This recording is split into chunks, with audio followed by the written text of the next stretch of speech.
بسم اللہ الرحمن الرحیم الحمد للہ رب العالمین والصلاة والسلام علی سید الانبیاء والمرسلین محمد وعلی آلہ وصحبہ اجمعین۔ محترم ناظرین، آج ہم اور آپ جانتے ہیں کہ آج عید الفطر کا دن ہے اور مسجد میں جمع ہیں، اور یہ زمانہ یہ لاک ڈاؤن کا زمانہ ہے۔ حکومت کے پیش نظر احتیاطی تدابیر کو اختیار کرتے ہوئے ہم مسجد میں ہی عید الفطر کی نماز ادا کرنے والے ہیں۔ مذہب اسلام کے دو عظیم الشان تہواروں میں سے ایک عید الفطر کا تہوار ہے۔ اسلامی تہوار کا آغاز مدینہ منورہ سے ہوا۔ مکہ کی 13 سالہ زندگی میں مسلمانوں نے کوئی تہوار نہیں منایا، مگر ہجرت کے بعد جب مسلمانوں کو سکون اور اسلام کو عروج حاصل ہوا تو پھر انسانی فطرت کی رعایت کرتے ہوئے اسلام نے مسلمانوں کو شرعی حدود کے دائرے میں رہتے ہوئے جشن مسرت منانے کی اجازت دی، اس لیے کہ انسانی فطرت کا مزاج ہے کہ وہ خوشیوں کا موقع تلاش کرتا رہتا ہے اور مشکلات و مصائب سے بھاگتا ہے۔ یہی وجہ ہے کہ دنیا کی ہر قوم، ہر مذہب، ہر ملت میں دینی قومی تہواروں کی تاریخ ملتی ہے۔ کبھی کسی عظیم الشان شخصیت کی یاد میں جشن ہوتا ہے تو کبھی مذہبی مناسبت سے تہوار ہوتا ہے، تو کبھی کسی قومی رہنما کی یاد میں خوشی منائی جاتی ہے، تو کبھی کسی ملی قائد کی ولادت پر جشن ہوتا ہے۔ ایک دو نہیں بلکہ سینکڑوں تہوار، تقریبات، جشن، میلے وغیرہ یہ سب بہانے ہیں، مسرت و شادمانی کے حصول کے یہ سب وسائل ہیں۔ ان لمحات میں انسان ہر غم کو بھول جاتا ہے، ہر فکر سے آزاد ہو جاتا ہے۔ یہ لمحات اس کی زندگی کے حسین لمحات ہوتے ہیں۔ محترم ناظرین، آپ تاریخ اٹھا کر دیکھ لیجئے، ہزاروں سال سے یہ تہوار منایا جا رہا ہے۔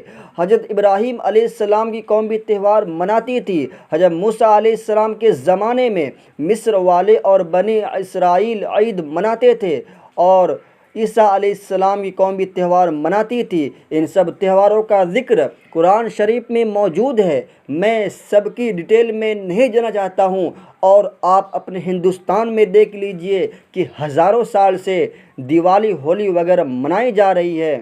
اسی طرح اسلام سے قبل عربوں کے بھی بہت سے تہوار تھے، بہت سے میلے تھے جن کو وہ بہت بڑے اہتمام سے مناتے تھے۔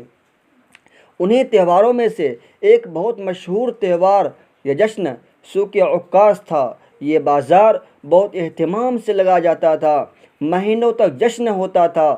اس میں شعر و ادب کے مقابلے ہوتے تھے، کشتی، تیر اندازی، نیزہ بازی، گھوڑ سواری کے مقابلے ہوتے تھے، کھیل تماشے، کرتب بازی، یہ سب کچھ بڑے اہتمام سے ہوتا تھا۔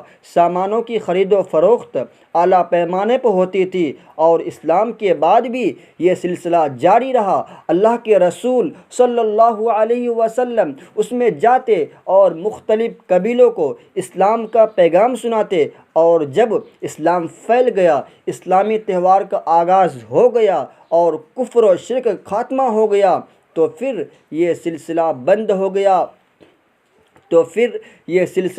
ہو گیا اور وہی اہل عرب جو دور جاہلیت میں مشرکانہ تہوار مناتے تھے، اسلام قبول کرنے کے بعد اسلامی تہوار منانے لگے۔ تہوار باقی رہا مگر اس کی شکل و صورت بدل گئی۔ پہلے جو تہوار تھا اس میں خرافات تھی، بتوں کی پوجا ہوتی تھی، مشرکانہ افعال تھے، شراب کباب، رنگ رلیاں، ناچ گانے، بدمستی خرمستی ہوتی تھی۔ اور اسلام کے بعد کا تہوار طاعت و بندگی، عبادت و ریاضت، پیار و محبت، نفاست و نظافت اور پاکیزگی اور طہارت کا مظہر تھا۔ یہ تہوار بالکل انسان کی فطرت و طبیعت کے مطابق تھا۔ اس تہوار کو اجر و ثواب کا ذریعہ بنا دیا گیا، شکر و احسان مندی کا باعث قرار دیا گیا۔ اسلامی تہوار کا آغاز کیسے ہوا، اس کے بارے میں حضرت انس رضی اللہ تعالیٰ عنہ فرماتے ہیں کہ اللہ کے رسول صلی اللہ علیہ وسلم جب مدینہ منورہ تشریف لائے تو یہاں آپ نے دیکھا کہ انصار مدینہ 2 دن کھیلتے کودتے کھاتے پیتے ہیں، تو آپ نے اس کے بارے میں انصار سے پوچھا کہ اس کی کیا تاریخ ہے، تو انہوں نے کہا اے اللہ کے رسول ہم دور جاہلیت سے ایسا کرتے آ رہے ہیں۔ تو اس وقت سرکار دو عالم صلی اللہ علیہ وسلم نے فرمایا کہ اس کے بدلے میں اس سے بہتر 2 دن عطا فرمایا ہے، وہ 2 دن عید الفطر، دوسرا عید الاضحیٰ۔ محترم سامعین، تہوار در حقیقت قوموں کی تمدنی و تہذیبی زندگی کی عکاسی کرتے ہیں۔ آپ اسلامی تہوار کا موازنہ کیجئے تو بہت فرق نظر آئے گا۔ میں صرف ہولی کی مثال دیتا ہوں۔ اس تہوار پر جو کچھ ہوتا ہے اس کا تجربہ ہر ایک شخص کو ہے۔ گالی گلوچ، رنگ بنگ پھینکنا، گندے گندے جملے ادا کرنا، بہو بیٹی ماں بہن کا مذاق اڑانا، بہو بیٹی ماں بہن کا مذاق اڑانا۔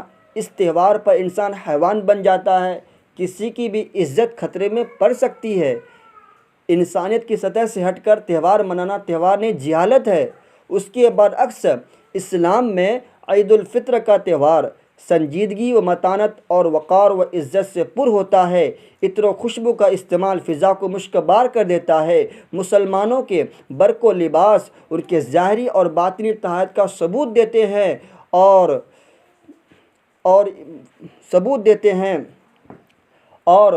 ان کے لبوں پر حمد باری ہوتی ہے۔ اللہ اکبر، لا الہ الا اللہ، واللہ اکبر، اللہ اکبر وللہ الحمد کا ترانہ گنگناتے ہوئے بڑے وقار کے ساتھ عیدگاہ کی طرف جاتے ہیں اور اپنے پالنہار خالق و معبود کے دربار عالی شان میں سجدہ ریز ہو جاتے ہیں۔ یہ شکرانے کی نماز ہے کہ اللہ تعالیٰ نے ان کو خوشی کا یہ دن دکھایا، 1 ماہ تک روزہ رکھنے، نماز پڑھنے، تلاوت کرنے کی توفیق دی، کہ اللہ کے فضل و کرم اور احسان کو تسلیم کرتے ہوئے مسلمانان عالم دوگانہ ادا کرتے ہیں۔ ایک حدیث میں آیا ہے کہ جب بندگان خدا عیدگاہ کی طرف جاتے ہیں تو اللہ تعالیٰ فرماتا ہے میرے بندے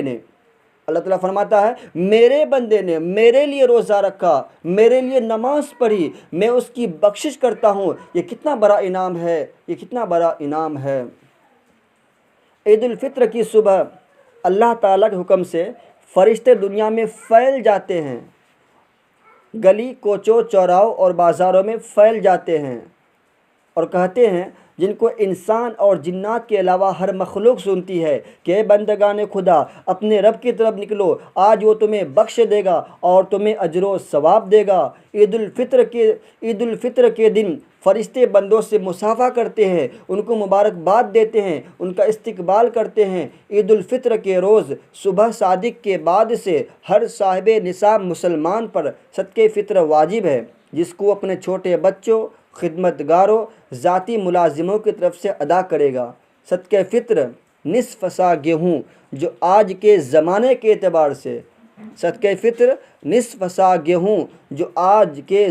کے اعتبار سے 1 کلو 660 گرام کے برابر ہوتا ہے، یا 1 سا جو کشمش کھجور نکالے گا۔ صدقہ فطر نکالنے سے 2 فائدے بتائے گئے ہیں۔ ایک تو یہ کہ رمضان المبارک میں جو بدگوئی، بد احتیاطی یا لغزش ہو گئی ہے اس کے لیے کفارہ ہوگا۔ دوسرا یہ کہ مسکینوں، محتاجوں، غریبوں، فقیروں کا کھانا ہوگا۔ اس خوشی کے دن بھی ان کا خیال رکھنا ضروری ہے کہ کسی کے چہرے پر غم کے بادل نہ ہو، کسی کے دل میں فکر نہ ہو، کسی کے گھر میں فاقہ نہ ہو، بلکہ ہر فرد مسرور و شادہ ہو، ہر مسلمان خوش ہو۔